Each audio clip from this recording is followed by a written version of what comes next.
Olá, meu nome é Pablo Vilaça, eu sou crítico do cinema em cena e eu assisti a Ghosted, Sem Resposta, que é uma produção original da Apple e que está disponível agora na Apple para streaming, que é um filme dirigido pelo Dexter Fletcher, que dirigiu Rocketman, né, a cinebiografia do Elton John recentemente, e que é um filme de ação, comédia misturado com romance, protagonizado pelo Chris Evans e pela Ana de Armas. É um filme que ele segue é filme de algoritmo. É um filme que segue todas as convenções e as estruturas e os beats de roteiro, né? As batidas do roteiro, as reviravoltas, entre aspas, sequências de ação de tempos em tempos, e aquilo. É uma coisa que você vê claramente que tem o objetivo de atingir o propósito do algoritmo de espalhar para o maior número de pessoas o filme. E ele gira em torno de um cara, de um fazendeiro, que é vivido pelo Chris Evans, que trabalha na fazenda do pai, que inclusive é vivido pelo Tate Donovan.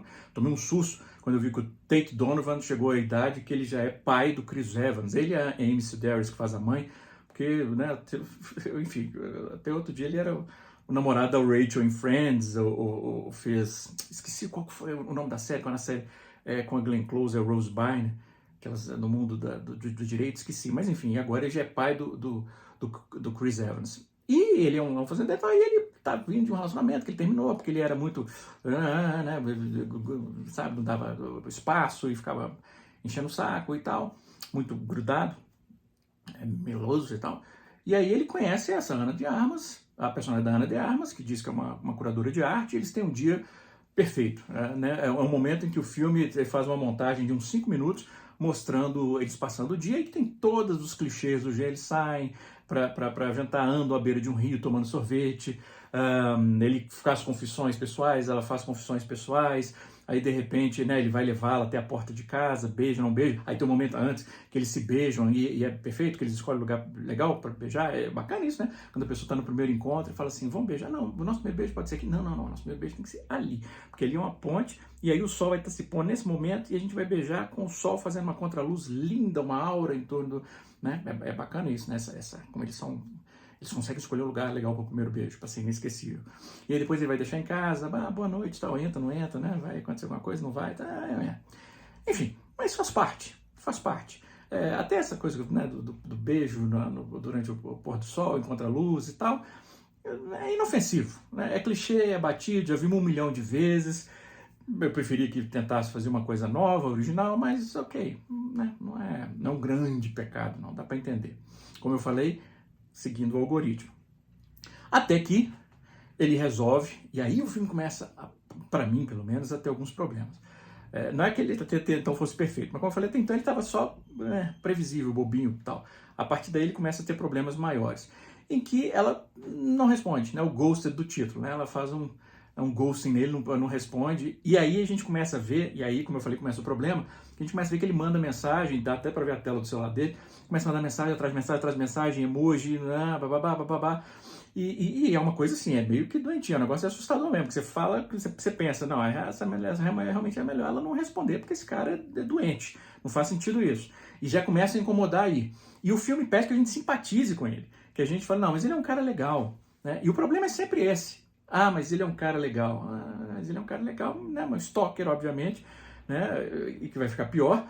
E, não, tudo bem. Mas é o Chris Evans, né? Chris Evans, vai lá. E aí ele descobre que ele deixou uma bombinha de asma. Isso é o primeiro ato do filme, tá na spoiler do filme. Ele deixa uma bombinha de asma dele na bolsa dela, que inclusive é praticamente o único outro momento que ele vai precisar da bombinha de asma. A asma dele basicamente só serve para ele ter uma bombinha para colocar na bolsa, para depois ele poder rastrear, porque ele tinha um rastreador na bombinha, para não perder a bombinha, uma coisa normal de se fazer também. E aí ele vê que ela está em Londres. E ele decide ir a Londres atrás dela. Vamos recapitular. Ele conheceu quando ela estava numa feira, que ele estava vendendo coisas. Eles tiveram uma discussão, porque ele não gostou do fato que ele achou que ela ia tratar mal a planta. E aí ele chama ela para sair, eles passam um dia juntos, eles transam. Ele tira uma selfie dos dois na cama enquanto ela está dormindo. Outro comportamento, né, de um cara que realmente é um grande partido para essa mulher. E aí, depois de um dia só, ele manda e enche ela de mensagem, e como ela não responde, ele descobre que ela está em Londres, ele decide ir a Londres atrás dela. E, de novo, o filme pede que a gente simpatize com isso. nessa altura, sinceramente, assim, você tá pensando para ela, fala, esse cara é um serial killer em potencial, mas enfim, de novo, é a premissa do filme, a gente tem que aceitar. E aí ele descobre que ela é uma espiã. E ele é confundido com ela e aí começa uma série de confusões. Inclusive, nesse momento, o filme é cheio de pequenas participações especiais. Nesse momento que aparece o Tim Blake Nelson torturando, enfim, alguém. E eu achei muito divertido porque o Tim Blake Nelson, acho que ele decidiu fazer uma imitação do John Malkovich em Cartas na Mesa. Quem não assistiu Cartas na Mesa, assista, é um filme até legal com o Matt Damon, o Edward Norton e o John Malkovich. E o John Malkovich cria um sotaque russo pro filme, que é um negócio assim, meio inexplicável, divertidíssimo. E o Tim Blake Nelson me parece que ele está imitando John Malkovich em Cartas na Mesa nessa cena, é a única cena dele no filme. E o filme é uma desculpa para uma série de sequências de ação. Aí que vem a questão, o filme funciona dessa maneira? As sequências de ação são boas. Tem uma sequência de ação de uma perseguição no Paquistão, enfim, não interessa como eles foram parar no Paquistão, e que naquelas estradinhas à beira de precipício estreita, e é uma sequência bem conduzida, o filme dirigido, só para constar, pelo Dexter Fletcher, como eu já falei, ele não é que é um cara especialista em ação, mas desempenha bem esse papel, embora tenha algumas coisas assim que são implausíveis demais, digamos. A gente espera certo grau de implausibilidade em filmes de ação hollywoodiano, mas a partir do momento que você tem uma pessoa dando ré no ônibus e o vilão está de frente, disparando uma metralhadora no para-brisa do ônibus, e o para-brisa nem se parte todo, você nem atinge a pessoa, você começa a falar, peraí, nem um tirinho, nem vai partir o para-brisa todo. Enfim, é ruim porque te tira do filme isso. Mas é uma sequência bem conduzida, e o filme tem algumas sequências de ação que realmente são bem conduzidas, não são espetaculares, não reinventam a roda, não criam, enfim, não tem uma intensidade, por exemplo, ou a la John Wick, ou aproveitam bem locações, vai para o Paquistão, eles aproveitam alguma coisa específica do Paquistão além dessa estradinha, não. Mas, vai lá. Embora o uso de efeitos digitais excessivo tire a gente. Tem alguns planos, por exemplo, nessa perseguição, que são alguns planos mais fechados que mostram a reação do Chris Evans e tal, com o ônibus em cima do espinhadeiro, que você vê claramente o uso vasto de green screen, e isso me tira da sequência. Né? Eu sinto falta, né, da sequência, dos efeitos práticos. E quando você vê que aquilo é feito em estúdio, não tem como não te tirar um pouco daquilo. Mas enfim, então quer dizer, é um filme que tem sequências de ação boazinhas, tem uma dinâmica problemática, porque o filme recorre também ao velho clichê, assim, o casal tem que brigar, né? A gente vai descobrir que eles se amam porque eles brigam. Eu não vou nem falar de relação tóxica, dinâmica tóxica, etc, porque, enfim, né, traga um peso de vida real que já vai além. A questão de stalker é meio inevitável trazer, porque até o próprio filme aborda isso, né? Só que descarta. Ela fala, você é um stalker, e descarta isso, porque é stalker, mas é o Chris Evans, então o Chris Evans pode.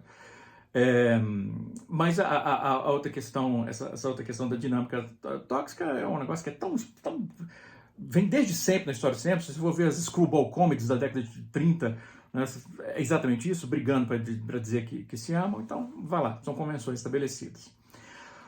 Um dos meus maiores problemas com o filme dizem respeito à escalação do filme. A Ana de Armas, beleza, né? Ela já provou, por exemplo, que ela é muito boa no último 007, que ela tem uma participação curta, mas marcante.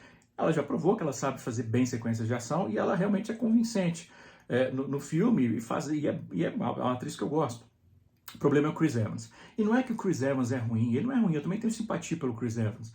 O problema é que o filme exige dele algo que fisicamente ele não consegue fazer, que é fazer o cara trapalhão, inseguro, fraco, vulnerável, que tem que ser defendido. Ele é o Capitão América.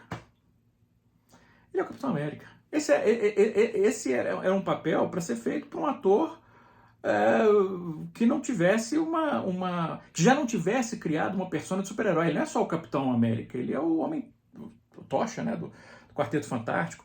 Ele tem um histórico de viver super-heróis. É difícil, é impossível você acreditar naquele cara como sendo um cara vulnerável, atrapalhado, que fica com medo de tiros e não sei o que. Não é porque é isso, ele criou uma persona. E eu até gosto dele como ator, mas ele não é bom o suficiente para conseguir vender a ideia dessa fragilidade do personagem dele. E isso arruína o filme, de certa maneira. Porque a gente tem que comprar essa dinâmica, a gente tem que acreditar que esse cara ele vai ficar perdido naquela situação e que ele vai depender daquela mulher para defendê-lo. E que ele é completamente incapaz de fazer qualquer coisa. Por mais que ela realmente convença que ela é capaz, a gente não acredita, né? A gente fica esperando um momento a gente fica esperando o momento em que ele vai conseguir começar a fazer coisas. E aí, claro, né, vai ter um momento que ele vai começar a conseguir fazer coisas que não era para ele conseguir fazer como um cara que nunca, que era um acadêmico, fazendeiro, etc. Tal. Isso, de novo, tira do filme. Não é um filme ruim, não é um filme desastroso. É um filme, é um tipo de filme que eu estou passando a chamar de filme algoritmo, mesmo assim, é um gênero, está virando um gênero isso, que tem que seguir certas batidas específicas, certas estruturas, certas convenções, certos... Né? Até eu vi depois, acho que não ontem, hoje, enfim, não vou lembrar, mas foi hoje ou ontem, eu estava lendo uma entrevista até do Dexter Fletcher, do próprio diretor do filme, dizendo que ele quis começar o filme, ele queria começar com uma referência a um filme da Golden Hall, Foul Play, esqueci o título do filme em português, e com um carro andando pela estrada durante um bom tempo e tal, e aí os executivos da Apple viraram e falaram assim, deixa eu te falar, se o filme começar, tiver 30 segundos e não tiver acontecido nada de marcante, as pessoas vão parar de ver o filme.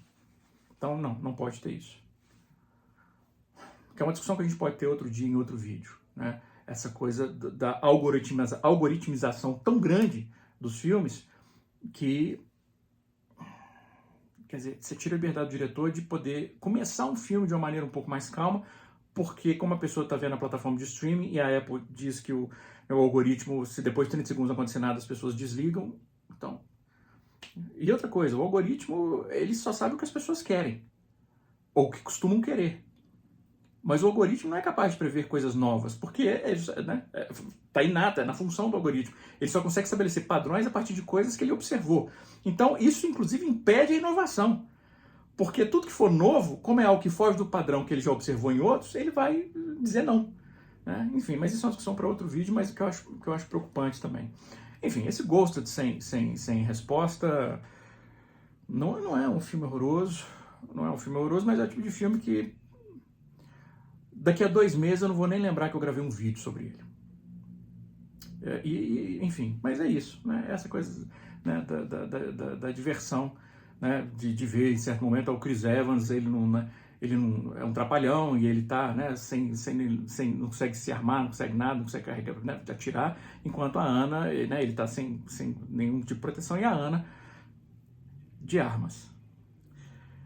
Eu queria pedir desculpas de imediato, por isso que eu acabei de falar, foi uma falta completa de bom senso minha, perdão, me veio e eu não resisti, e eu vou encerrar o vídeo aqui, antes que eu faça mais estragos.